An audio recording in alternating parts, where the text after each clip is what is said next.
In the past couple years, we've witnessed an onslaught of internet propaganda, continuing to push for regulation of the open and free World Wide Web. Most often, this push comes in the form of threats about cyber attacks to the United States' critical infrastructure. The latest warning of impending doom comes from a former NSA director, John Mike McConnell. In a recent interview with McConnell, who served as director of the NSA under President Clinton and then as director of national intelligence under George Bush and President Obama, he was quoted as saying, "We have had our 9/11 warning. Are we going to wait for the cyber equivalent of the collapse of the World Trade Centers?" Of course, using 9/11, whether digital or otherwise, as a fear tactic is nothing new. In Houston, Sheila Jackson Lee often uses the official story of 9/11 as a talking point to bring in more TSA employees at the airport's buses and trains. In 2011, she said if we remove the TSA from airports, we are looking forward to returning to 9/11. Since the online backlash against SOPA and PIPA, we have seen every single piece of internet legislation fail. The people have made it obviously clear that they are not interested in regulating the internet. The politicians, on the other hand, only seem to disagree on how much to control the internet. This comes at the same time that a conference in Vienna by the UN Office on Drugs and Crime released a report entitled "The Use of the Internet for Terrorist Purposes." According to the report, terrorists are exploiting Facebook, Twitter, YouTube, and Dropbox to spread propaganda and open Wi-Fi networks in airports and libraries to pose a threat to national security and enable perpetrators. The UN plan calls specifically for data retention by ISPs and providers that allow anonymous access to the internet, such as cyber cafes and your local Starbucks. Most recently, the Cybersecurity Act of 2012 failed in the Senate with a vote of 51 to 47. However, shortly after this failure, the Washington Post reported that President Obama signed a secret cybersecurity presidential directive, Presidential Policy Directive 20.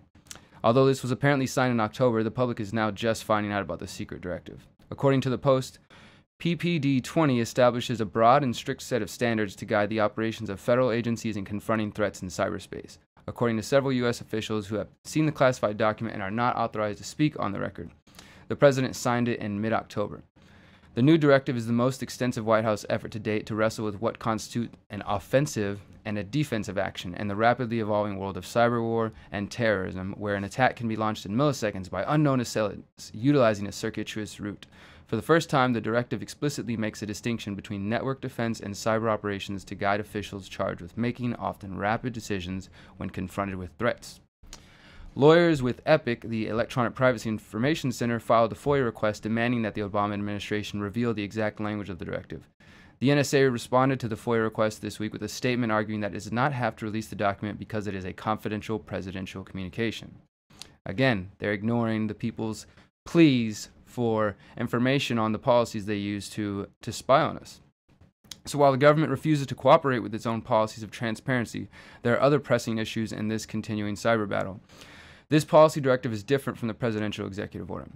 Yes, the president has many tools of tyranny in his toolbox. The presidential policy directive differs in only superficial ways from an executive order. Both sidestep Congress altogether. It was reported after the failure of legislation that the presidential executive order on cybersecurity was imminent. John Brennan, assistant to the president for Homeland Security and Counterterrorism, wrote in a letter to Senator Jay Rockefeller, specifically, we are exploring an executive order to direct executive branch departments and agencies to secure our nation's critical infrastructure by working with the private sector. Most recently, the Syrian government is reported to have temporarily shut down their country's internet. President Assad officially blames the terrorists or rebels, depending on who you're asking. And while these roles of the rebels is questionable, what we can say for sure is that the internet kill switch does indeed exist. With the secret presidential policy directive already signed, a looming executive order on cybersecurity, and multiple intelligence officers warning of an impending attack, how long will it be before someone shuts down our internet? There are, of course, always solutions to an internet blackout or kill switch. One of these solutions are mesh networks.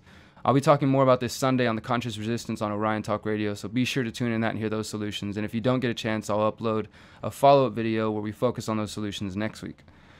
Governments around the world know that the internet and the ideas of freedom are spreading like wildfire.